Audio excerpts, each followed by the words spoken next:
Hello everybody, I am Jedi Jack Penguin and welcome back to another LEGO DC Superheroes review. So today we'll be looking at a set based on Batman the Animated Series, that being set number 76274, Batman with the Batmobile versus Harley Quinn and Mr. Freeze. What a mouthful. Yikes, I really hope the DC team does a better job with naming the January releases, but anyways, this set includes 435 pieces for $60 in the US when it released on August 1st, 2024 in North America, but for those in Europe, you guys have had this on shelf since June the 1st. One thing I love about the box art is seeing Batman from the animated series on the front of the box. You'll also find the logo for the series featured from the side, and from the back a small detail you won't see from the front, a display plaque. Opening up the box, we have 4 numbered bags as well as your loose sticker sheet and instructions that have no advertisements.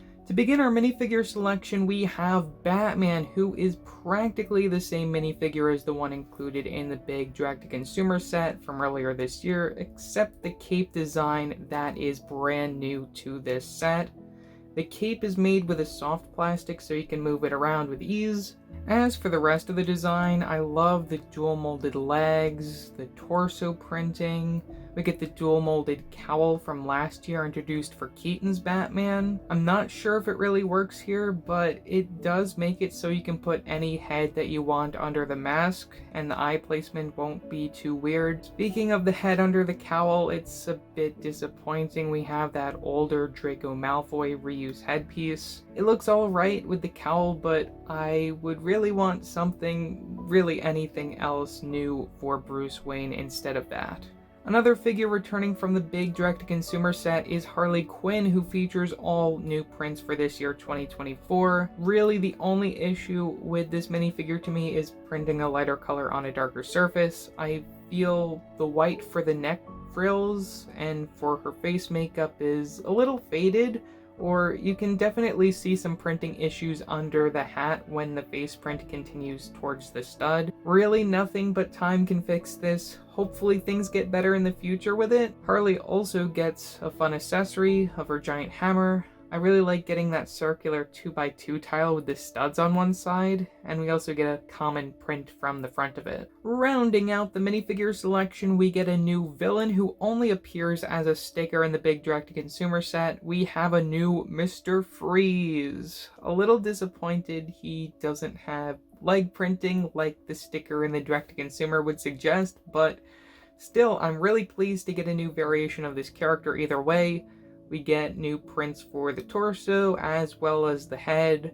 I wish the goggle print would continue all the way around, but unfortunately LEGO hasn't figured out how to do that yet, I guess. This figure also gets a brand new helmet dome mold, which I think looks really great. I'm really excited to see how it looks with some armor sometime maybe, and I really hope that this is a piece that they end up reusing more in the future. For $60, is this enough minifigures? Also, are these really the best choices? Honestly, as much as I'm happy to see a brand new Mr. Freeze, I kinda wish that they gave us Poison Ivy instead, purely because of how much we see those two together, both Harley and Ivy in the series, as opposed to Harley and Freeze having a team up. I'm also really happy that they kept 2, or I guess 3 if you count Batman being somewhat different as exclusive characters to the big set, but I feel for the price you pay here they should have and could have done more, as I doubt we'll be getting any other sets based on this show for a while. Compared to the many Batmobile sets of the past, this set takes a different approach in the color department, where we have a primarily dark blue color scheme as opposed to the black or very, very dark gray. Really, my only issue with this entire build is something that can easily be fixed, and that is those eyesore stud guns at the front. Yeah, I know that they're supposed to represent the retractable missiles as seen in the series, but I just wish that they could actually retract and not look so big and bulky from the front. The two guns are connected using a bar onto one of those 1x3 tiles with the studs on the bottom and a hole. Showing the function of these, if you didn't already know, just press down on the trigger and watch the stud, or I guess tile in this situation, go out into the distance, never to be found again. They do provide you with plenty of extras if you lose them, but no doubt many who will be displaying this will be completely removing these two parts. Back to the design of this vehicle, I love how they use lots of tiles and slopes to round this thing out. Especially the curves around the wheels are some of my favorite techniques to get the right shapes. From the front side, you can see some sticker details for the headlights, the front grille, the piston engines, which can be seen now with the stud guns removed. Very minimal stud work as we move towards the back, where you can see that familiar cutout for the shaping of the tail fins. The backside features the backlights, as well as the turbine jet using a barrel piece and a flame. This is also one of the main features where you can make the flame turn with a gear system inside that works while you move the car on a surface. Finishing up with the driver's seat, this can be found by lifting up the windshield connected by a clip piece from the front. Inside, LEGO is kind enough to give us plenty of space to fit this new Batman minifigure, even with that new cape design. You'll also see all the other sticker details for this set to represent the controls, and even a bucket handle for the steering device. Like a few other Playscale Batman sets we've gotten over the last few years, this one also happens to include a display stand. It's a pretty simple build with a dish piece, and you can place your car atop that and it can rotate around.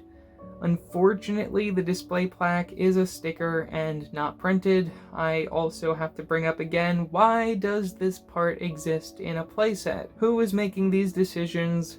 Yet another thing that's just making me question LEGO's marketing decisions, and this isn't even the first time they've put a UCS type or collector's plaque in a playset. So overall, for $60, is this set worth it? Well, I definitely would recommend waiting on a discount. Unless you're a really big die-hard DC fan, I definitely recommend getting this sooner rather than later. Really, anything we can do to show people we're interested in this theme would be great, but I would also say there's at least one set rumored for January 2025 that needs everyone's support, and no doubt it will get that and hopefully get DC back on track and less under the influence of only Batman, which I don't think is a bad thing, by the way. Batman is one of my favorite superheroes. I just am really hoping for more variety from DC in general. I'm also hopeful now, seeing LEGO cover the Keaton Batman sets last summer and now the animated series this summer, that they are getting more and more open to what they would cover for this theme. I think it has a bright future, and I think it really starts here with this set.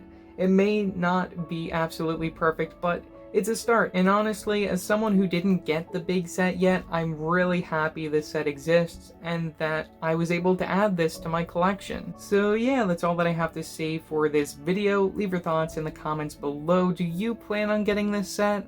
Also, don't forget to like and subscribe and hit that bell to get notified about future videos. So yeah, that's it for now, and I will see you next time. Bye!